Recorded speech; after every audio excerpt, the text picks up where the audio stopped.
Okay, this we can remove. Disadvantage.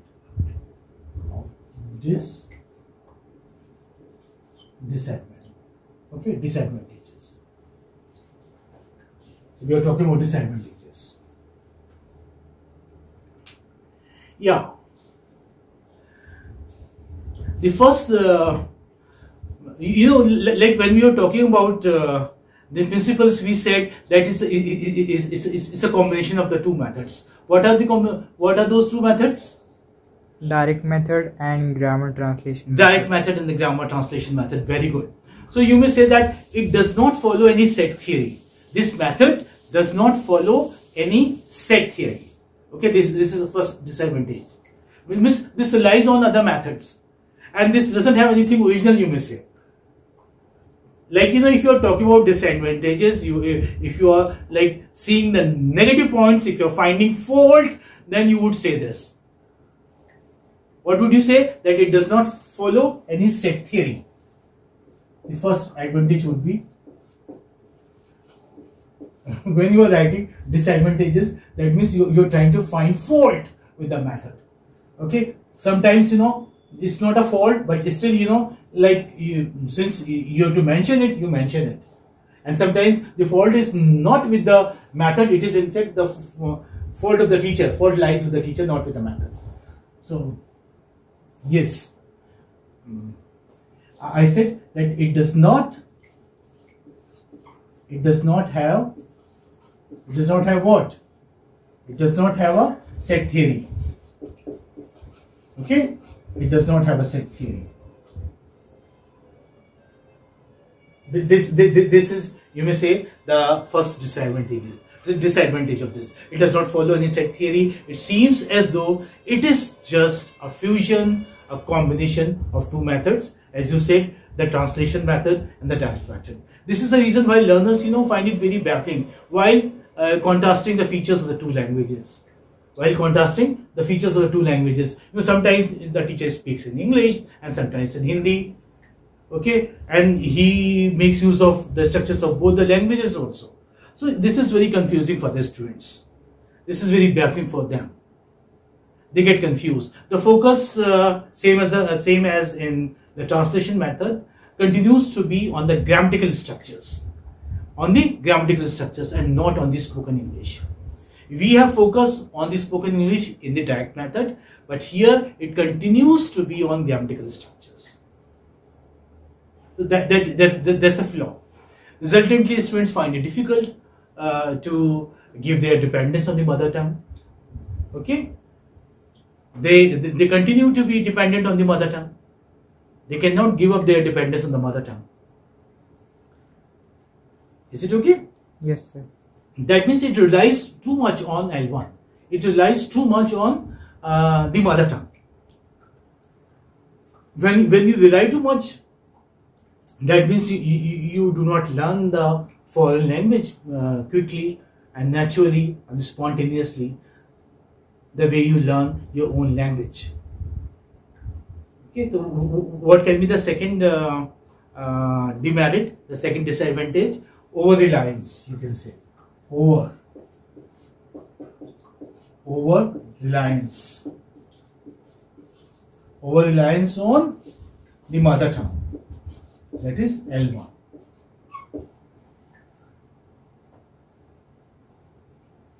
In translation method, grammar translation method, you have absolute over-reliance, and here you have partial. Yet you have. So this over-reliance on L1 can lead to a bad habit of filtering everything through the mother tongue. Means here, in a way you continue to think in the mother tongue. So you are filtering everything, the structures and all through the mother tongue, even the meaning of the words. So as language is more than just a simple substitution of one series of coded sounds with another, it is important to avoid this. Okay, it's not that you're coding and decoding. Like coding the foreign language, the codes in the foreign language, and decoding through the mother tongue. No, it's not that. That makes the language learning very mechanical, a very mechanical process. nonetheless, I would say careful planning, preparation, and reflection on the part of the teacher can ensure that this does not happen, that over-reliance does not happen. Okay, if a teacher is smart, if our teacher is thoughtful, then he would ensure that his students are not over-reliant on the mother tongue. Okay, and the over-reliance on the mother tongue is minimum. A smart teacher would ensure this. And then, like, smart teachers, when I'm talking about smart teachers, we do not have very many smart teachers with us. Like, if when you give advertisement there in the newspaper and you require teachers for your school, you get very few teachers. And the teachers who come for interview and all, they are not good at English. Okay, they do not have a good command over the language. So there is a difficulty in sourcing suitably qualified teachers. Okay. So what do you say? Difficulty in sourcing. That means in getting. Okay. In sourcing suitable teachers. Alliteration, you can have suitable teachers. What do I mean by this? That you do not get good teachers very easily. Okay, it's very difficult. You may have teachers there in the mother tongue, very smart ones, but if you wish to have teachers who could teach for the foreign language, the English language, then it's really difficult. So the teacher must be fluent. What is required when you're looking for a good teacher of English who teach your students bilingually? That means, what do you see? The teacher must be fluent. Okay, good at in both the languages. He should be good at both the languages, the target language as well as the mother tongue, in order to make the concepts clear to the students. This requirement at times may pose difficulties in sourcing suitable teachers. Okay, in teachers who are qualified, sourcing teachers who are qualified, you don't get, or say they may have a degree, but they do not they do not support their degree in a way. Why? Because they have the teaching degree with them. They're masters in English, yet those degrees do not support them practically. They do not carry the practical command. So this is the problem. The competence and confidence of a language teacher is directly proportional to the desired success of the students in the learning process. If the teachers are good, if the teachers are competent, if they are proficient, then your students would automatically become good. So they are, in fact, directly proportional. Is it fine? Yes, sir. If the teachers are smart, then students also become smart. If the teachers themselves aren't good, then you can't hope to get better results, good output. And then if the teachers are not smart, if the teachers are not thoughtful, if the teachers are not imaginative, there is one very big flaw, that this method, if you are teaching through a bilingual method, then there is every possibility of degenerating this bilingual method into translation method. Try to understand this point. It degenerates, this method, bilingual method, degenerates into the translation method if the teacher is not good. So this is a very important flaw, an actual merit, an actual demerit. Remember this.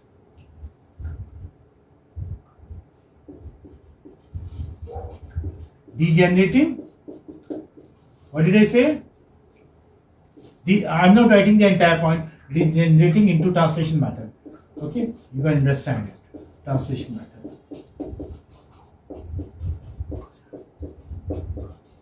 That means if a teacher doesn't handle the bilingual method well, then this method degenerates into translation method. it's a nice point, but it's a big demerit of this method. A possible disadvantage. What is the possible disadvantage of this method? That if the teacher is not imaginative enough, if the teacher is not smart enough, if a teacher is not thoughtful, this method may degenerate into the translation method. Okay, and degenerate into translation method with all the attendant drawbacks. With all the attendant drawbacks, means all the drawbacks that you have in the translation method would automatically creep into the bilingual method as well. Is that fine? Yes, sir. But I would say that this is a lapse not in the method. Is it a lapse in the method? No, it's not. It's a lapse with the teacher rather. Okay, it's flaw with the teacher. If a method is degenerating into translation method with all the attendant drawbacks, that means the fault lies with the teacher, not with the method. And then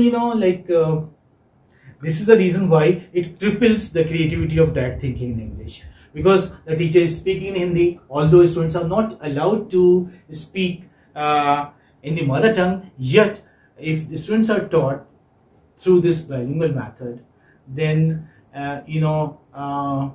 this method cripples the creativity, the imagination of direct thinking in English. The students, they continue to think in the mother tongue.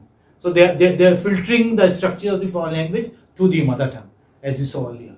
Okay, it develops an undesirable habit, you may say, of language mixing, which may last for long. Language mixing, you remember, we discussed like code mixing and code switching.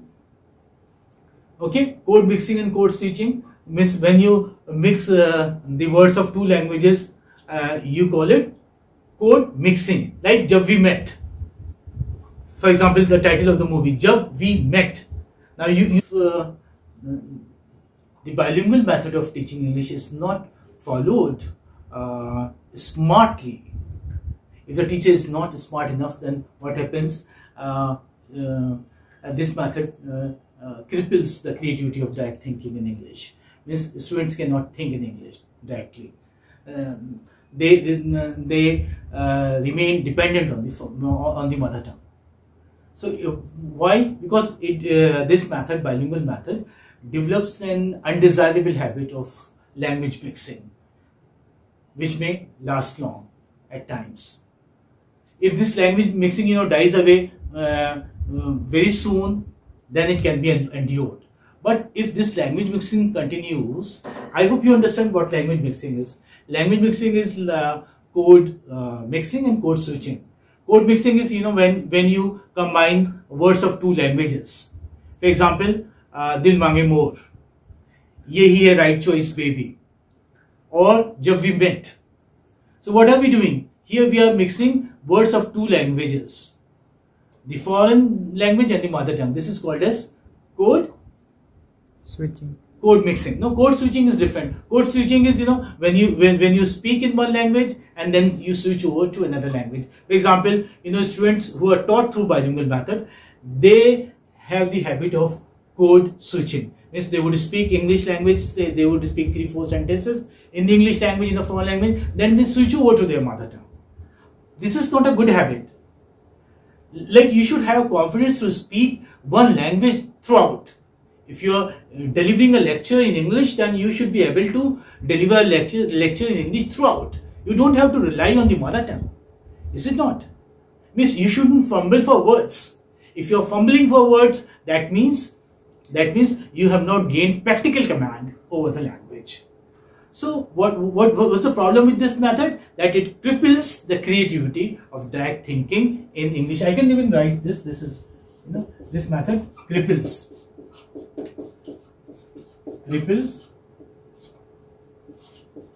what? The creativity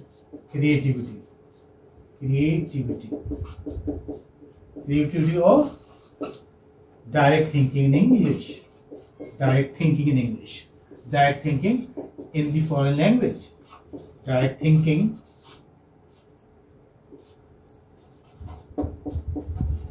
in the foreign language. that is English.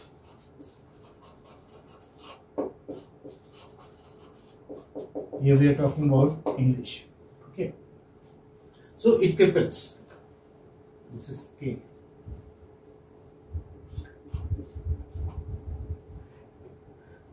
Bilingual method cripples the creativity of direct thinking in the foreign language. That means students continue to think in the mother tongue the way they continue to think if they are taught through the translation method.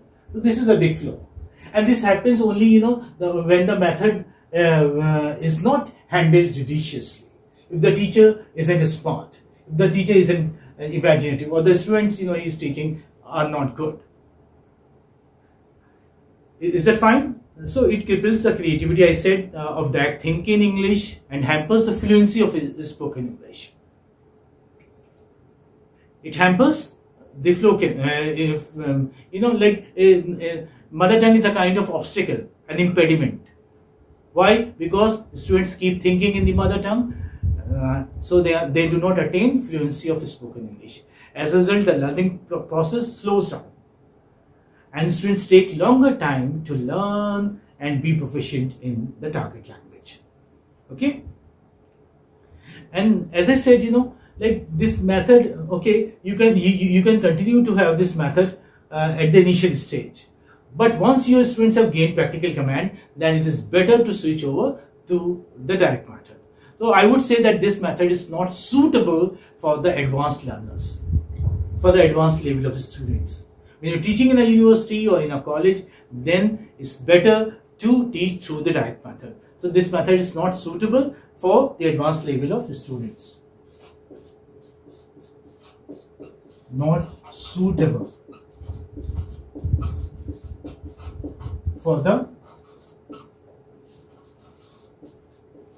advanced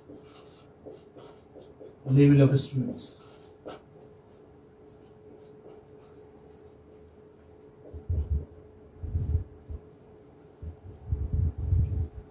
Bilingual method is not suitable for the advanced level of students. It's not useful for the advanced learners or the foreign language. It is suitable only till say the secondary level, or say till the senior secondary level at the most. The DAG method is indeed better for the advanced learners of the foreign language. Once the students join the college, once the students join the university, it is better to do away with the methods which use the mother tongue of the students, right? To give them up.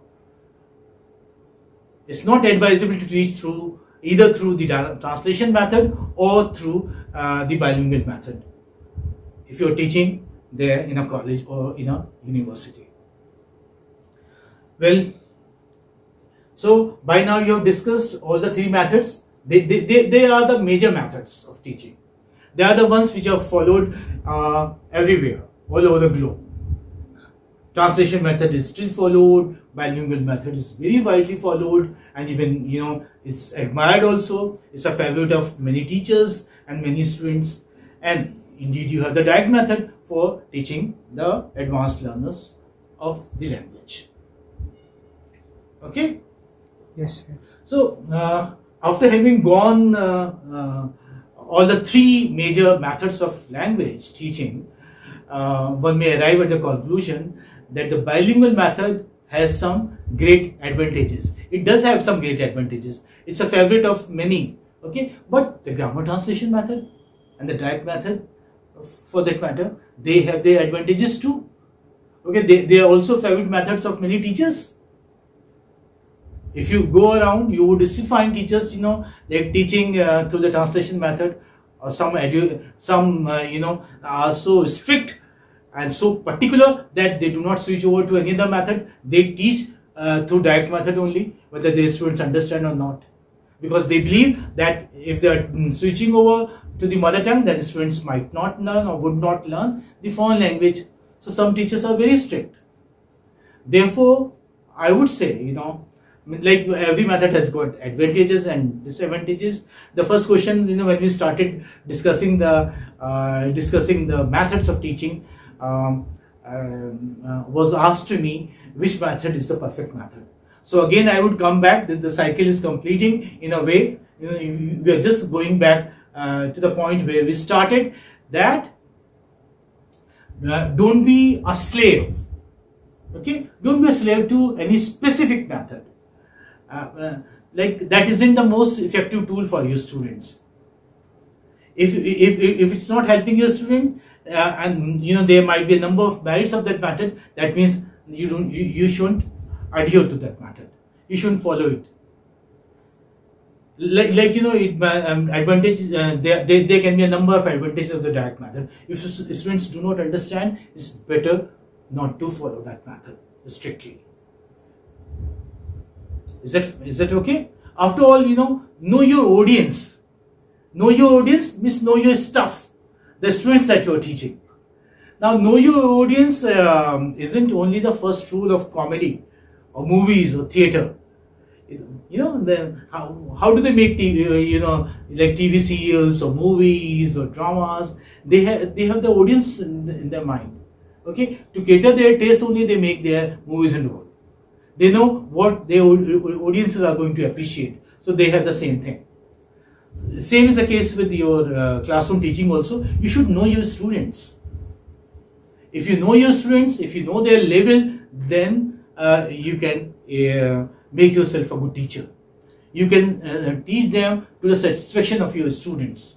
So what did I say? Know your audience isn't only the first rule of comedy or say theater, but it is also the first rule of teaching. And do you remember, like Bruce Lee said, adapt what is useful. Adapt what is useful. Reject what is useless. And add what is specifically your own. Okay, so I would like to conclude this with Bruce Lee's. You can adopt the method which you think, or adapt and adapt both, which you find useful. And if you find that the method isn't useful, it's better to reject it. So adapt what is useful and reject what is useless. Is that fine? Yes, sir. Okay. Thank you.